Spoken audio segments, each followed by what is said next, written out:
ගොඩාක් ඉස්සර කාලෙක බරණැස්පුරේ බ්‍රහ්මදත්ත නමින් රජෙක් වාසය කළා. මේ රජ්ජුරුවන්ට පුත්කුමාරුවරු 100 දෙනෙක් හිටියා.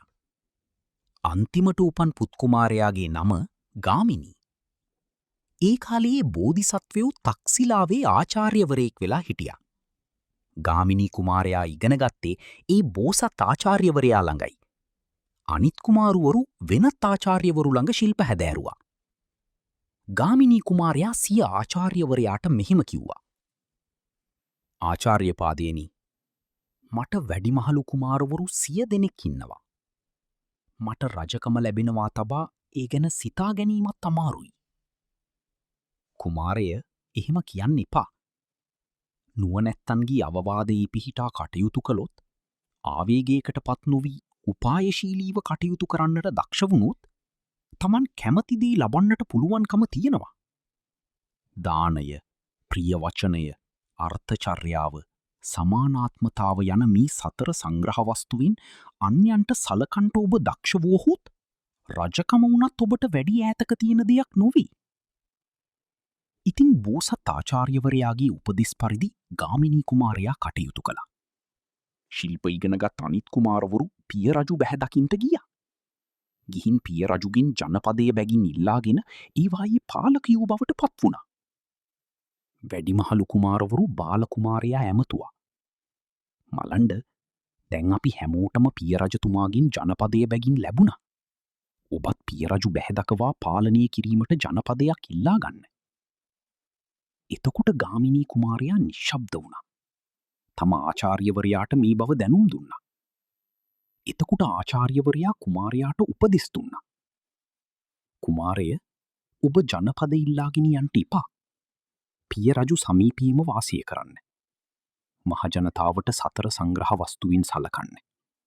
වෙලින්දන්ගේ සිද්ධිනා ගන්න. අන්තఃපුරවාසීන්ගේ සිද්ධිනා ගන්න. හැමෝටම ආදරින් සලකන්න. ඉතින් ගාමිණී කුමාරයා ආචාර්යවරයාගේ බසට අවනත වුණා. කලබලීට ජනපදයක් ඉල්ලාගෙන ගියේ නෑ. රාජමාලිගාවේ ඉඳගෙනම හැමෝටම උපකාරීව වාසය කළා.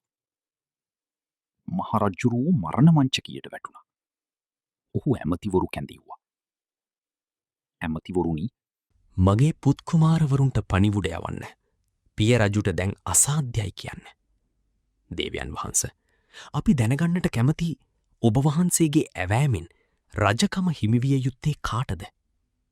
ඇමතිවරුනි, කොහෙත් රජකම ලැබෙන්නේ වැඩිමහල් පුත්‍රයාට තමයි.